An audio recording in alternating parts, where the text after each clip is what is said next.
Hello friends, very good afternoon. कैसे हैं आप सब? होप आप सब अच्छे होंगे। जैसा कि आप लोगों को पता है, ये हमारी एम लक्ष्मीकांत की सीरीज़ चल रही है, जिसमें आज हम इसका नेक्स्ट टॉपिक पढ़ेंगे, Indian council act 1909।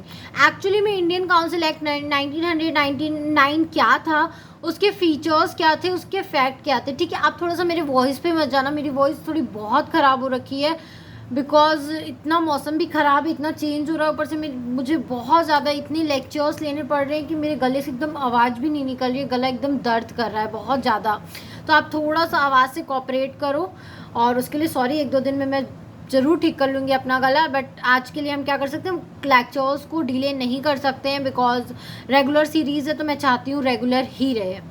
Indian council act 1909 क्या है? टॉपिक स्टार्ट करने से पहले मैं आपको एक छोटी सी इन्फॉर्मेशन देना चाहूँगी कि अगर आपको इस सब्जेक्ट या किसी भी सब्जेक्ट के नोट्स परचेस करने हो तो आप मेरा डिस्क्रिप्शन बॉक्स चेक कर सकते हो। तो आइए हम स्टार्ट करते हैं। Indian council act 1909।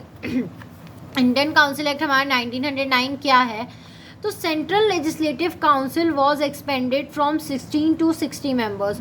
जो लेजिस्लेटिव काउंसिल के मेंबर थे सेंट्रल लेवल पे, उसको उनके मेंबर्स को बढ़ा दिया गया। पहले 16 मेंबर्स होते थे, अब वहाँ पे 60 मेंबर्स तक क्या कर दिया गया, परमिशन दे दी गई और उसको बढ़ा दिया गया।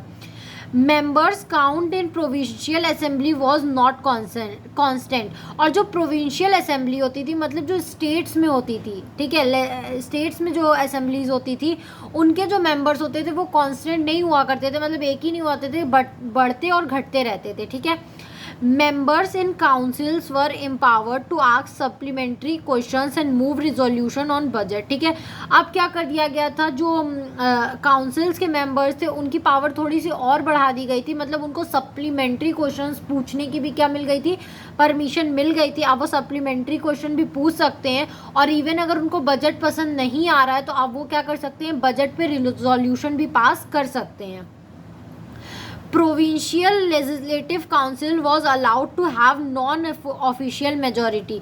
अब क्या कर दिया गया था, पहली बार ऐसा देखा गया था कि जो प्रोविंशियल लेजिस्लेटिव काउंसिल है, मतलब जो स्टेट्स में लेजिस्लेटिव है, वहाँ पे नॉन ऑफिशियल मेजोरिटी, मतलब इंडियंस की मेजोरिटी ज़्यादा देखी जा रही थी, मतलब ज़्यादा क्या हो गए थे, इंडियंस हो गए थे काउंसिल में।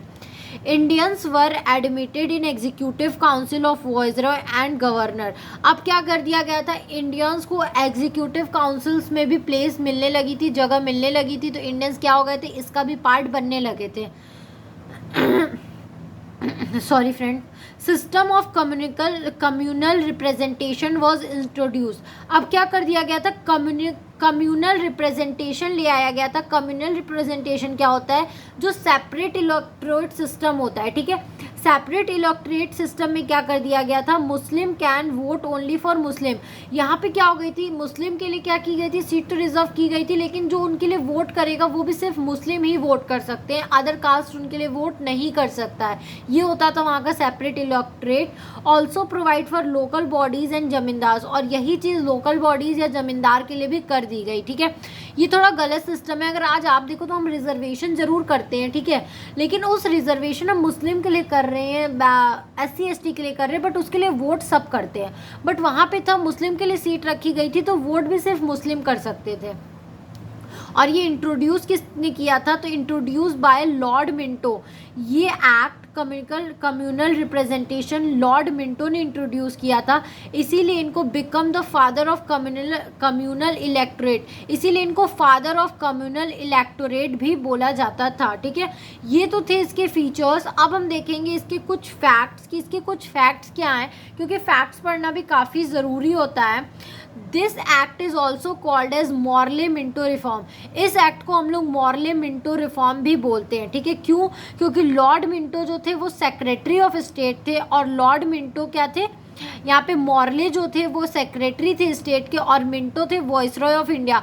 इन्हीं दोनों ने मिलके क्या किया था, ये रिफॉर्म लाए थे, इसीलिए इसको Lord Minto Morley Minto reform कहते हैं। ठीक है, इसमें बोल रहा है सत्येंद्र प्रसाद सिन्हा जो थे वो first Indian to join viceroy executive council. ये ऐसे फर्स्ट इंडियन थे जिन्होंने viceroy as a viceroy executive council में एंटर लिया और अपॉइंटेड एज लॉ मेंबर। फिर इनको क्या कर दिया गया, एज अ लॉ मेंबर भी इनको अपॉइंट किया गया। ठीक है, तो ये टॉपिक हमारा यहीं तक था। आई होप आपको ये टॉपिक समझ में आया होगा।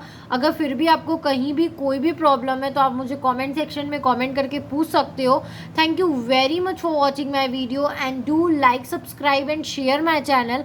अगर आपको इस सब्जेक्ट या किसी भी सब्जेक्ट के नोट्स परचेस करने हो तो आप मेरा डिस्क्रिप्शन बॉक्स चेक कर सकते हैं। Thank you.